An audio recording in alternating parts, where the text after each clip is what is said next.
പതിറ്റാണ്ടുകളായി ശാസ്ത്രജ്ഞരെയും വിശ്വാസികളെയും ഒരുപോലെ വിസ്മയിപ്പിക്കുന്ന ടൂറിനിലെ തിരുക്കച്ച മധ്യകാലഘട്ടത്തിലെ ഒരു നിർമ്മിതിയാണെന്ന വാദത്തെ തള്ളിക്കൊണ്ട് പുതിയ പഠന റിപ്പോർട്ടുകൾ പുറത്തുവന്നു. 2025 ബ്രസീലിയൻ ഗവേഷകനായ സിസറോ മോറസ് പുറത്തുവിട്ട പഠനത്തിന് മറുപടിയുമായി 3 പ്രമുഖ ഗവേഷകർ രംഗത്തെത്തിയതോടെയാണ് സംവാദം വീണ്ടും ചൂടുപിടിച്ചത്. മധ്യകാലഘട്ടത്തിൽ ഒരു ശില്പത്തിനു മുകളിൽ തുണി വിരിച്ച് അമർത്തി നിർമ്മിച്ചതാണ് തിരുക്കച്ചയിലെ രൂപമെന്നായിരുന്നു സിസറോ മോറസിന്റെ വാദം. എന്നാൽ ഈ നിഗമനം ശാസ്ത്രീയമായി തെറ്റാണെന്ന് ട്രിസ്റ്റിൻ കാസാബിയങ്ക, ഇമ്മാനുവൽ മറിനെല്ലി, ആൻഡ്രോസോ പിയാന എന്നീ ഗവേഷകർ ശാസ്ത്രീയ തെളിവുകൾ വെച്ച് സമർത്ഥിച്ചു.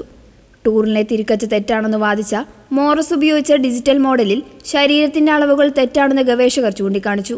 തിരുക്കച്ചയിലെ രക്തക്കറകൾ സ്വാഭാവികമായ രീതിയിൽ പതിഞ്ഞതാണെന്നും കൃത്രിമമായി നിർമ്മിക്കാൻ കഴിയുന്നതല്ല എന്നും ശാസ്ത്രീയ തെളിവുകൾ വെച്ച് ഗവേഷകർ വ്യക്തമാക്കി. മോറസ് തന്റെ പരീക്ഷണത്തിന് പരുത്തി തുണിയാണ് ഉപയോഗിച്ചത്. എന്നാൽ തിരുക്കച്ച ലിനൻ തുണിയാണ്. ലിനൻ തുണിയിൽ ഇത്തരമൊരു രൂപം കൃത്രിമമായി ഉണ്ടാക്കാൻ അസാധ്യമാണെന്ന് ഗവേഷകർ വാദിച്ചു. തുണിയുടെ നൂലുകളുടെ ഏറ്റവും മുകളിലെ പാളിയിൽ മാത്രമാണ് രൂപം പതിഞ്ഞിരിക്കുന്നത്. ഒരു ശില്പം ഉപയോഗിച്ച് ഇത്രയും സൂക്ഷ്മമായി ഒരു ചിത്രം നിർമ്മിക്കാൻ മധ്യകാലഘട്ടത്തിലെ സാങ്കേതികവിദ്യയ്ക്ക് കഴിയില്ല. ചരിത്രവും ശാസ്ത്രവും വിശ്വാസവും ഒരുപോലെ ഇഴചേർന്ന് നിൽക്കുന്ന ടൂറിനിലെ തിരുക്കച്ച ഇന്നും ലോകത്തിന് മുന്നിൽ ഒരു അത്ഭുതമായി തുടരുകയാണ്.